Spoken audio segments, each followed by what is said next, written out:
আমাকে দেখছেন সামনে অধীর চৌধুরী বসে আছে। এই অধীর চৌধুরীকে মারানোর জন্য জেলখানার মধ্যে বসে থাকা অবস্থায় আসামিকে প্রপোজাল দিচ্ছে কে? এই জেলার অনেক দিনের পুরনো এক এসপি, আমি নাম করছি না, যে সুপারি নিয়েছিল, তখনও তৃণমূলে সে যায়নি, সুপারি নিয়েছিল অধীর চৌধুরীকে মারাবো। তাই জেলখানার ভেতরে বসে থাকা আসামিকে প্রতিনিয়ত পরামর্শ, প্ররোচিত এবং জেলখানায় ইন্টারভিউর নামে, জিজ্ঞাসাবাদের নামে গিয়ে তাদের উপর চাপ সৃষ্টি করা হয়েছিল।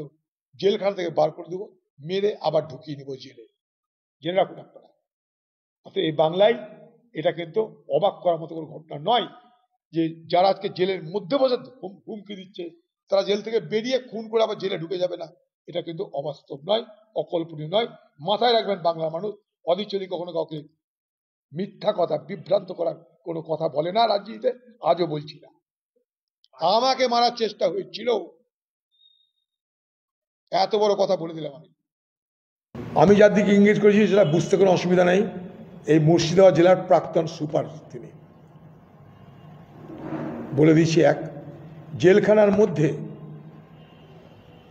যারা আসামি ছিল তাদের সঙ্গে সেই সময় জেলখানার ভেতরে গিয়ে ইনভেস্টিগেশনের নামে তাদেরকে প্ররোচিত করা হতো যে একটা কাজ করতে পারলে তোমাদের সকলের মুক্তি, সেটা অধীর চৌধুরীকে খুন করতে হবে, যা টাকা লাগে দেওয়া হবে, তোমাদেরকে বার করার ব্যবস্থা করবো, কিন্তু কাজ করে আবার ঢুকে যেতে হবে। এবং তাদের নেতৃত্বেই এই মুর্শিদাবাদ জেলায় প্রথম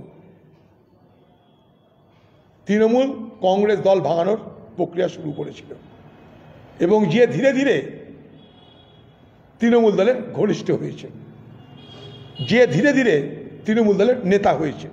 এবার বুঝে নাও তোমরা, ইন্ডিকেশন ইজ এনাফ।